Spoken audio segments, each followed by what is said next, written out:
Today in our 2017 Chevrolet Volt, we're going to be taking a look at and installing the CURT Class 1 Custom Fit Trailer Hitch Receiver, part number C11436. So here's what our hitch looks like fully installed. All you're going to see is the receiver tube coming out from right underneath our bumper here. It's going to have that reinforced collar, and it's just going to have a nice clean finished look to it. Now this is a Class 1 hitch, so it's going to give you that 1¼ by 1¼ receiver tube opening. Now this hitch is going to use a standard 1/2" pin and clip, which is included, so you're not going to have to worry about picking one of those up. Now as far as our safety chain loops, they're going to be welded on like a rolled steel stock loop underneath our receiver tube here.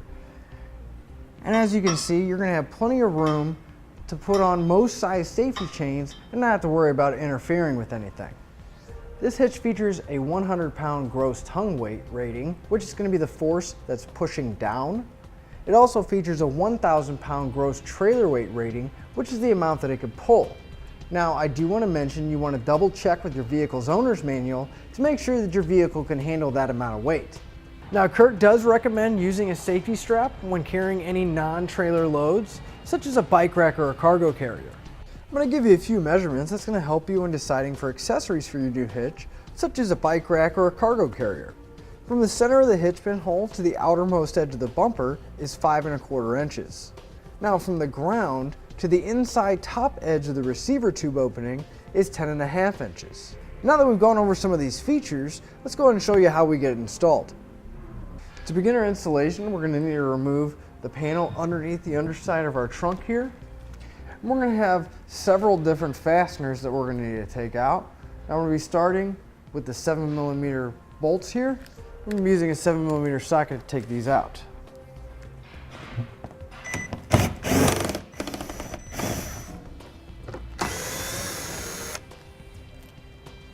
Now if we come back farther underneath, we'll find that we'll have several more 7mm bolts that will need to be removed. Now if we come farther back on our panel again, you'll notice these plastic nuts. And we're going to be using a 10mm socket to remove these.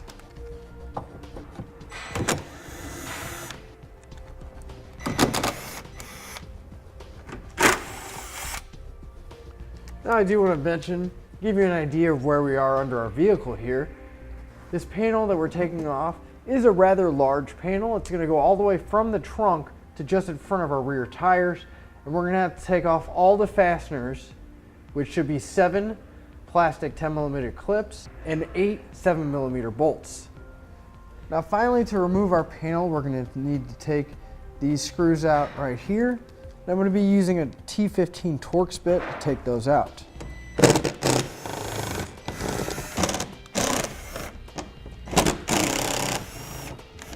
Now we're going to have one more fastener right here in the middle before we can fully pull our panel down. And it's a plastic push pin. And I'm just going to be taking a flathead screwdriver. If you find the indentation right here, you can get underneath it. And you pry the center section out, which will release it, and then you can pull the whole clip out. Now if you're having a little bit of trouble with the clip coming out, once you have it release a little bit, you grab it with a pair of pliers and pull the clip out the rest of the way. Now with all of our fasteners removed, I'm going to carefully pull down our panel. I'm going to start here in the back. Start by separating the two panels where they overlap. Then slowly working my way around, pulling the panel off the studs.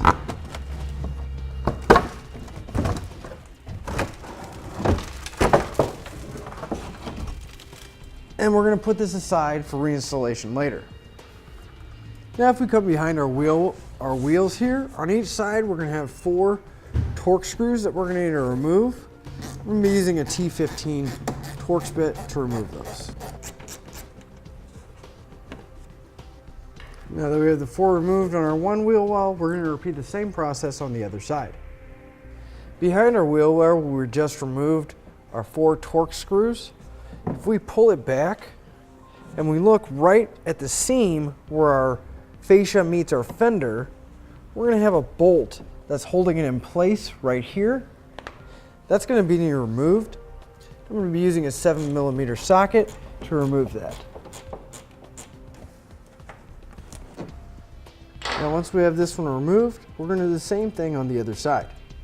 With all the panels and fasteners underneath our vehicle removed, we're going to have to remove our tail lights. So we'll come to our back hatch, open it up, and we're going to need to remove the 3 fasteners on each side of our tail light here.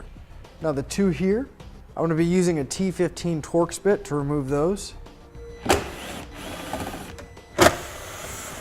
And for this fastener down here, I'm going to be using a Phillips head screwdriver.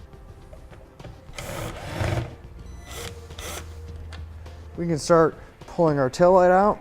You're going to want to pull straight back and kind of go with a gentle wiggling motion, and it'll pop the clips loose. Just want to be careful not to break any of your clips.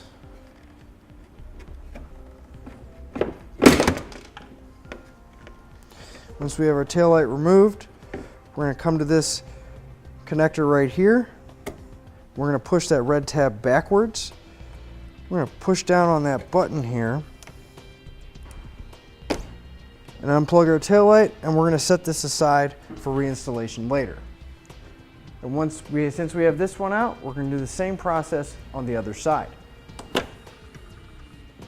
Now underneath our bumper, right behind each one of our tires, we're going to have a few more fasteners that we're going to have to remove before we can pull our fascia off. Now here on the driver's side, there's going to be 2 screws, and I'm going to be using a T15 Torx bit to remove them. Now we're going to do the same thing on the passenger side, except on the passenger side we're going to have 3 fasteners we're going to have to remove. So here we have our panel that we removed in the beginning, and I marked out the measurement that they gave me in the instructions, and I'm going to be cutting this out. Now you can either use a pair of tin snips, a rotary tool, or pretty much anything to cut this material. It's not very thick.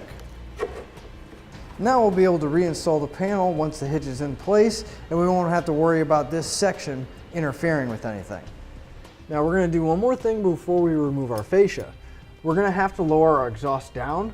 So before we remove our fascia and lower our exhaust, I'm going to put a strap going around our exhaust so that it'll allow it to come down, but it won't go down too far and cause any damage. Now with an extra set of hands, we're going to get ready to remove our fascia.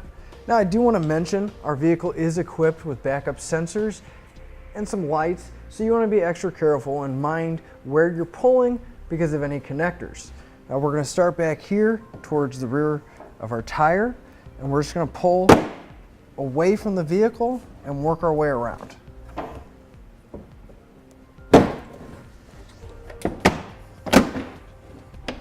Now if you look right here, we're going to have our connector.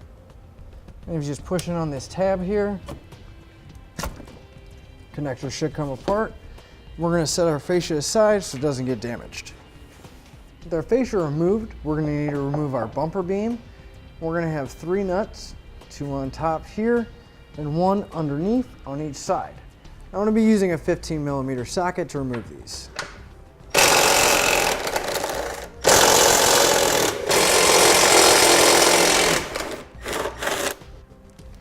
We're also going to remove the 3 on the other side. On the passenger side here, right above our exhaust hanger is going to be right underneath our bumper beam. We're going to need to remove these 2 bolts here. I'm going to be using a 13mm socket.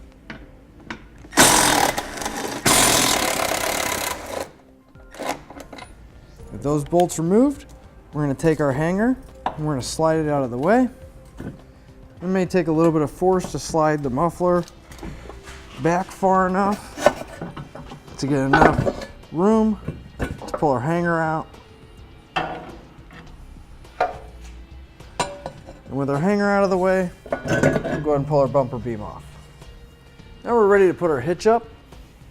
We're going to go ahead and slide it right over the studs on our vehicle, and we're just going to let it sit there like that. Put our bumper beam on top of our hitch. With our bumper beam and hitch loosely in place, we can now take our exhaust clamp hanger, put it back on the stems of our muffler, and we're gonna lift it into place back over the clamp, and we can put our hardware back in place.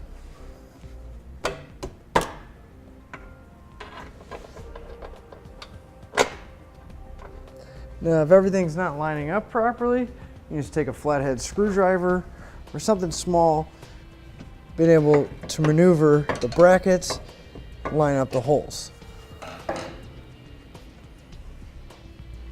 And with our muffler hanger in place, we can come back and replace our hardware for our bumper beam.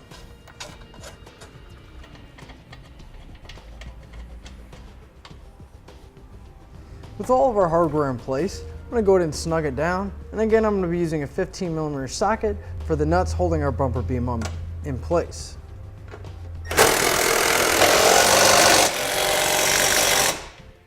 And again for our exhaust hangers, I'm using a 13mm socket. I'm going to torque my exhaust hanger bolts to the specified mount in the instructions, and again 13mm socket.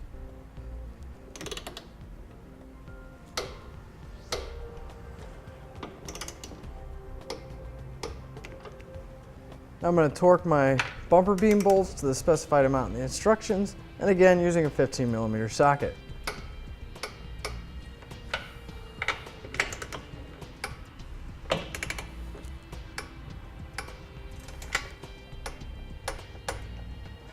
Now with an extra set of hands, we're going to reinstall our fascia, and remembering to plug in our connector before we do.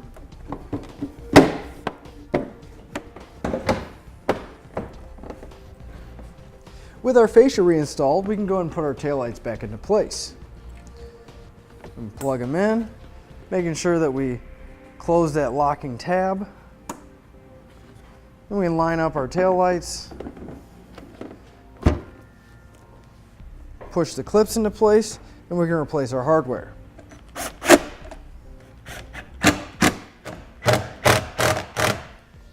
Then we're going to repeat the same process on our driver's side.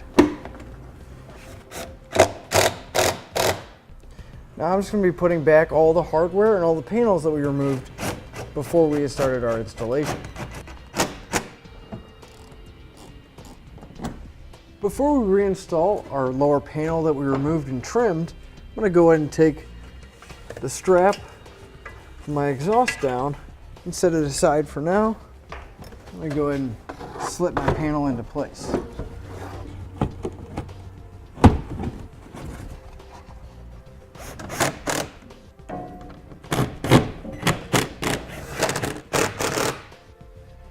And that'll finish up our look at the CURT Class 1 Custom Fit Trailer Hitch Receiver, part number C11436 on our 2017 Chevrolet Volt. Click the link below to shop, learn more, or visit us at etrailer.com.